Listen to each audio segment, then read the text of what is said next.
নমস্কার। পাঁচ মিশেলির আজকের পর্বে সকলকে স্বাগত। আজকের বিষয় সুপ্রিম কোর্ট নাগরিকত্ব এবং ভোটার তালিকায় নাম নিয়ে যে বক্তব্য রেখেছে সেই বিষয়ে আজ আমরা কথা বলবো রাজনৈতিক বিশ্লেষক এবং অধ্যাপক বিশ্বজিৎ দাসের সঙ্গে। অধ্যাপক দাস, আপনাকে স্বাগত। নমস্কার। সম্প্রতি মানে গতকালই সুপ্রিম কোর্টের প্রধান বিচারপতি সূর্যকান্ত এবং বিচারপতি জয়মাল্য বাগচির বেঞ্চ বলেছে নাগরিকত্ব না পেলে কারুর নাম ভোটার তালিকায় তোলা যায় না। এই সুপ্রিম কোর্টের বক্তব্যে মতুয়া সম্প্রদায় কি সমস্যায় পড়বে? প্রথম কথা বলি যে মতুয়া ভোটটা কাদের দিকে যাবে এই নিয়ে পশ্চিমবঙ্গে এসআইআর চালু হওয়ার পর একটা বিতর্ক দানা বেঁধেছিল এবং পশ্চিমবঙ্গের রাজনৈতিক ন্যারেটিভস যদি আমরা দেখি সেখানে দেখি মতুয়া ভোট মূলত দুটো ভাগে ভাগ হয়েছে, একটা শাসক দল তৃণমূল কংগ্রেসের দিকে আর একটা অংশ বিজেপির দিকে। এখন প্রত্যেকের লক্ষ্য ছিল যে এসআইআর হওয়ার পরে এর বেনিফিট কারা পাবে, মতুয়াদের ভোটটা কাদের দিকে যায়। মতুয়াদের অনেক মানুষ বা অধিকাংশ মানুষ বলতে পারেন পূর্ববঙ্গের উড়াকান্দি থেকে ঠাকুরনগরে চলে আসে, অর্থাৎ এই পশ্চিমবঙ্গে বাস করে। আমরা জানি এর আগে কেন্দ্রীয় সরকার প্রায় 2 বছর আগে সিএএ পাশ করে, সেখানে বলা হয় যে ধর্মীয় কারণে হিন্দু, খ্রিস্টান, বৌদ্ধ এরা যদি আসে অন্য দেশ থেকে তাহলে তাদের নাগরিকত্ব দেওয়া হবে এবং সেই নাগরিকত্বের কথা বলা হয়। এবং শান্তনু ঠাকুর একটা সময় বলেন যে আমি অ্যাপ্লাই করছি, আপনারা অ্যাপ্লাই করুন, আপনাদের নাগরিকত্ব দেওয়া হবে। তার সঙ্গে নির্বাচন কমিশনের কোনো সম্পর্ক ছিল না, কারণ নাগরিকত্ব দেওয়া বা যাচাই করা যেটা স্বরাষ্ট্র মন্ত্রকের কাজ। কিন্তু দেখা গেল এসআইআর হওয়ার পরে মতুয়াগড়ে মতুয়া কার্ড বিতরণ, এই মতুয়া কার্ড বিতরণটা কি, যে 100 টাকা করে দিলে সুব্রত ঠাকুর এবং শান্তনু ঠাকুর কার্ড দিচ্ছেন এবং 800 টাকা দিলে তাদের এই নাগরিকত্ব যারা পাবে সিএ এর মাধ্যমে তার ব্যবস্থা করবেন। এইটা ব্যবসাটা চলতে থাকে, কারণ যারা এদেশে এসছেন প্রান্তিক মানুষ, মতুয়া, নমশূদ্র, পিছিয়ে পড়া মানুষ, তারা চাইছে এখানে নাগরিকত্ব, এখানে ভোটাধিকার। কিন্তু এর মাঝখানে এসআইআর চালু হওয়ার সময় দেখা গেল যে নির্বাচন কমিশন এদের ডকুমেন্টস কি থাকবে, এই যে যারা মতুয়ারা এখানকার নাগরিক নয় বা যাদের আধার কার্ড থাকলেও যেটা গ্রহণ করা হচ্ছে না, তারা কি এই ভোটার লিস্টে নাম তুলতে পারবে? আত্মদ্বীপ বলে একটি সংস্থা, তারা আদালতে যায়, প্রথমে কলকাতা হাইকোর্টে আসে, সেখানে মামলা করে। মামলা করলে বলা হয় যে 4জন বা 5জন মামলা করেছিলেন, তাদেরকে বলা হয় যে কেস টু কেস এই 4-5 জনের কথা তারা বলবেন, যেন এই নির্বাচন কমিশনকে বলেন এই 4-5 জন যারা মামলা করেছেন তারা অ্যাপ্লাই করেছেন সিএ এর জন্য, ওই স্লিপ দেখিয়ে তাদের যাতে ভোটাধিকার বা ভোটার লিস্টে নাম তোলা যায়। এই মামলা সুপ্রিম কোর্টে যায়, যেখানে সূর্যকান্ত এবং জয়মাল্য বাগচি পরিষ্কার করে বলে দেন ভারতবর্ষের ভোটার লিস্টে নাম তুলতে গেলে তাকে আগে নাগরিক হতে হবে, নাগরিকত্বের জন্য অ্যাপ্লাই করলে তার নাম ভোটাধিকার হিসাবে বা ভোটাধিকার লিস্টে থাকবে না। এই মুহূর্তে দাঁড়িয়ে একটা বড় অংশের মানুষ মতুয়াদের, যারা নাগরিকও হতে পারছে না আবার ভোটার লিস্টেও নাম তুলতে পারছে না, অর্থাৎ যদি তারা আগে নাগরিক না হয়, অনেকে অ্যাপ্লাই করেছে, আবেদন করেছে সিএ এর মাধ্যমে নাগরিক হওয়ার জন্য, 2 বছর আগে থেকে এই প্রক্রিয়া চলছে, কিন্তু কেন্দ্রীয় সরকার এখনো একজনকেও নাগরিকত্ব দেয়নি। তাহলে এই অল্প সময়ের মধ্যে যদি তাদের নাগরিকত্ব না দেওয়া হয়, সুপ্রিম কোর্ট পরিষ্কার বলে দিয়েছে ভোটার লিস্টে তাদের কোনো নাম থাকবে না, অর্থাৎ মতুয়ারা নাগরিকত্বও পাচ্ছে না, ভোটার লিস্টে নামও তুলতে পারছে না। একটা সংকটের মধ্যে পড়ে গেল মতুয়ারা। যদি এই মতুয়াদের নাম তুলতে হয় তাহলে কেন্দ্র স্বরাষ্ট্র মন্ত্রককে দ্রুত কাজ করতে হবে যে এদের যে নাগরিকত্বের জন্য তারা অ্যাপ্লাই করেছে তাদের নাগরিকত্ব দিতে হবে। কিছুদিন আগে কংগ্রেসের অধীর চৌধুরী বলেছেন যে তারা শরণার্থী, তারা অনুপ্রবেশকারী নয়, এটা নিয়ে একটা দ্বন্দ্ব তৈরি হয়েছে। কিন্তু দেখুন, যে মতুয়ারা রাজনৈতিকভাবে ক্ষমতায়ন পেল, তৃণমূল কংগ্রেস এবং বিজেপি তাদের ভোটটাকে গুরুত্বপূর্ণ মনে করছে, অথচ তাদের নাগরিকত্ব নিয়ে কেউ কিছু বলতে পারছে না। তারা এখনো নাগরিকত্ব হচ্ছে না। না শান্তনু ঠাকুর কেন্দ্রীয় মন্ত্রী, তিনি কিছু বলতে পারছেন না। এখান থেকে তাদের নাগরিকত্ব যেহেতু কেন্দ্রের ব্যাপার, রাজ্য সেরকম কিছু করছে না।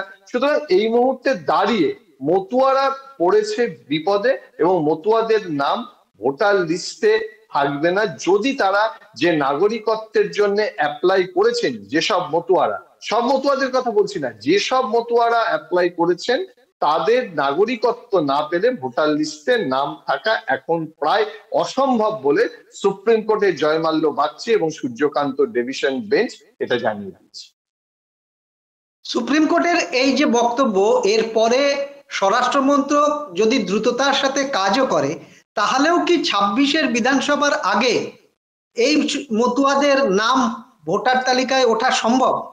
সময়সীমা কি তাই বলছে? দেখুন, যা সময়সীমা আছে তাতে প্রায় অসম্ভব। তার কারণ হচ্ছে, আপনি জানেন আজকে কত তারিখ? আজকে হচ্ছে 10 তারিখ। 16 তারিখে খসড়া তালিকা প্রকাশ করা হবে। 6 দিন মাত্র হাতে আছে। তার মধ্যে তাদের যদি নাগরিকত্বের প্রমাণ না দেওয়া হয়, সার্টিফিকেট না দেওয়া হয়, তাহলে তারা নাম তুলতে পারবে না। কারণ সরকারি আইনজীবীরা বলেছিল তারা যে অ্যাপ্লাই করেছে সেই স্লিপ দেখিয়ে তাদের জন্য নাম তোলা হয়। কিন্তু অ্যাপ্লাই করা মানেই তো সে নাগরিক নয়। যে কোনো কেউ অ্যাপ্লাই করতে পারে, সে নাগরিকত্ব নাও পেতে পারে। সুতরাং এই কাজটা অনেক বেশি কঠিন হয়ে গেল স্বরাষ্ট্র মন্ত্রকের, যে এর মধ্যে মতুয়াদের নাম বা মতুয়াদের সার্টিফিকেট, নাগরিকত্ব সার্টিফিকেট দিয়ে তাদের নাম তুলবে। এটা নেক্সট টু ইম্পসিবল বলা যায়। এখন যদি মিরাকেল কিছু ঘটে প্রশাসনের ক্ষেত্রে, স্বরাষ্ট্র মন্ত্রকের কাছে রাতারাতি অনেকগুলো স্পেশাল উইংস করে এটা করতে পারে, তাহলে আলাদা কথা। স্বাভাবিক যে প্রক্রিয়াতে হয়, যারা 2 বছরে কিছু করতে পারলো না, আর 6 দিনে কিছু করতে পারবে বলে মনে হয় না। এর ফলে কি বিজেপি রাজ্য রাজনীতিতে, বিশেষ করে ভোট রাজনীতিতে কিছুটা ব্যাকফুটে চলে গেল? 22টা কেন্দ্রে অন্তত ব্যাকফুটে তারা গেল। মূলত রানাঘাট, কৃষ্ণনগর, বনগাঁ দক্ষিণ, বনগাঁ উত্তর, গাইঘাটা, এই অঞ্চলটা জুড়ে, এবং ওদিকে আবার আপনি বলতে পারেন যে দিনাজপুর, মালদা, এই সব দিকেও প্রচুর মতুয়া ভোটার রয়েছে। এবং এই ক্ষেত্রে বিজেপির লস হবে। কেন লস হবে? কারণ যারা এই অ্যাপ্লাইটা করেছে তারা তো বিজেপিকে ভরসা করে করেছে, বিজেপির কথা শুনে করেছে। তারা ভেবেছে যে নাগরিক পাবে, কারণ তাদের প্রথম লক্ষ্য কি?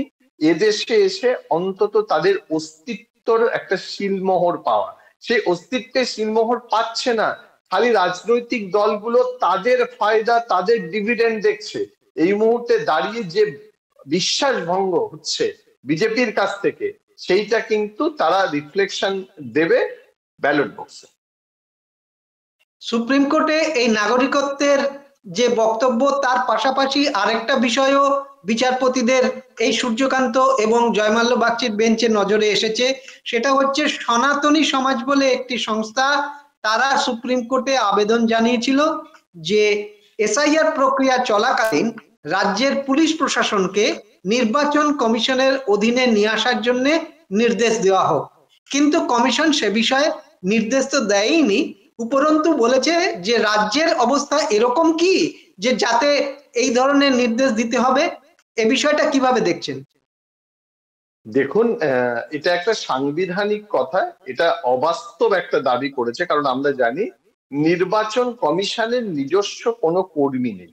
নির্বাচন কমিশন বিভিন্ন রাজ্যের কর্মীদের নিয়ে ডেপুটেশনে কাজ করে। সেখানে রাজ্যের পুলিশ বা প্রশাসনকে যদি নির্বাচন কমিশনের অধীন আনতে হয়, একমাত্র নির্বাচন ঘোষণা করলে যে নির্বাচনী বিধি, সেই নির্বাচনী বিধি প্রয়োগ হলে সেই সময়ে শুধুমাত্র পুলিশ প্রশাসন একেবারে নির্বাচন কমিশনের অধীন থাকে। হঠাৎ করে এসআইআর প্রক্রিয়ার জন্য নির্বাচন কমিশন কখনোই দাবি করতে পারে না, এবং স্বাভাবিকভাবে সুপ্রিম কোর্ট এটাতে মর্যাদা দেয়নি। এবং এটার ভিতরে কোনো যুক্তি, হ্যাঁ, কখন হতে পারে? যদি এমন পরিস্থিতি তৈরি হয় যে এসআইআর করা যাচ্ছে না, পুলিশ প্রশাসন একটা বাধা হয়ে দাঁড়াচ্ছে, তাহলে তো তখন বলতে হবে রাজ্যের আইন শৃঙ্খলা নেই। তখন তো অন্য দিক থেকে রাজ্যের আইন শৃঙ্খলা নিয়ে প্রশ্ন উঠবে। এখন আদালত যথার্থভাবেই বলেছেন যে রাজ্যের আইন শৃঙ্খলা এমন পর্যায়ে পৌঁছায়নি যে এসআইআর করার জন্য পুলিশ প্রশাসন, আরো একটা কথা ভাবতে হবে, এই সনাতনী সমাজ কারা এরা করছে আমি জানি না, তারা কদিন পরে হয়তো গিয়ে আদালতে আবার বলবে যে আধা সামরিক বাহিনী দিন, না হলে এসআইআর করা যাচ্ছে না। ঠিক যেমন ভাবে ভোটের ক্ষেত্রে আমাদের পুলিশ প্রশাসন যারা আছে রাজ্য পুলিশের, তারা বাদ দিয়েও আধা সামরিক বাহিনী থাকে ভোট নির্বিঘ্নে করার জন্য। এখন আদালত যুক্তিযুক্ত ভাবে সুপ্রিম কোর্টে জয়মাল্য বাগচি এবং প্রধান বিচারপতি সূর্যকান্তর বেঞ্চ যে বক্তব্য দিয়েছেন, যে কথা বলেছেন, সেটা যথার্থ কথা যে পশ্চিমবঙ্গে এখনো এই রাজনৈতিক পরিস্থিতি, আইনগত পরিস্থিতি এখানে যায়নি যে পুলিশ প্রশাসনকে দিয়ে দিতে হবে ইলেকশন কমিশনের অধীন, তারা এসআইআর করবেন। এটা একেবারে অযৌক্তিক, এটা শুধুমাত্র একটা রাজনৈতিক চাপ বাড়ানো, যে সনাতনী সমাজের নাম করে ভারতীয় জনতা পার্টি বা তার যারা বিশ্বাস করে, তার যারা অনুগত, যারা আরএসএস কে হিন্দুত্বকে নিয়ে কাজ করে, আরএসএস এর অনুগামী, তারা এই ধরনের একটা প্রস্তাব দিয়ে আদালতে সুপ্রিম কোর্টে নিয়ে গিয়ে আসলে রাজ্য প্রশাসন এবং পুলিশের উপরে চাপ তৈরি করার চেষ্টা করেছে, যেটা দীর্ঘদিন ধরে বিরোধী দলনেতা করছেন। এই মুহূর্তে দাঁড়িয়ে যে সনাতনী সমাজ এই আবেদন করছেন, তারা আমাদের যে গঠনতন্ত্র, সেই গঠনতন্ত্র এবং ফেডারেল স্ট্রাকচার সেটা জানে না বলেই এই আবেদন করছে। এই মুহূর্তে দাঁড়িয়ে রাজ্যের পরিস্থিতি বা নির্বাচন কমিশনও এমন কথা বলেনি যে নির্বাচন কমিশন যদি বলতো যে আমরা কাজ করতে পারছি না, পুলিশকে আমাদের অধীন নিতে হবে, তাহলে তাও আদালত ভাবতো। আদালত যথার্থভাবে যুক্তিযুক্তভাবে বলেছে এই পরিস্থিতি তৈরি হয়নি।